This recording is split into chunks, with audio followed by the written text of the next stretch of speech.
ពិតជាដល់ចិត្តមែនទេមិនអាចទេមែន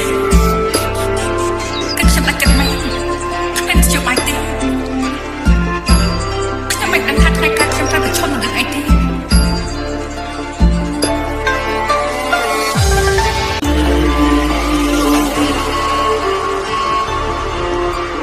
មិនគួរមានដាច់ចិត្តបោះបង់វាចោលនាងពិតជាដល់ចិត្តមែនទេមិនអាចទេមែនគឺខ្ញុំដាច់ចិត្តមែនគ្មានជាបាយទេខ្ញុំមិនដឹងថាថ្ងៃកើតខ្ញុំត្រូវប្រឈមនឹងរឿងអីទេ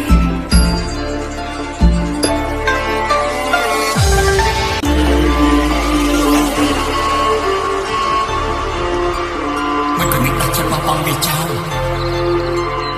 នាងពិតជាដល់ចិត្តមែនទេ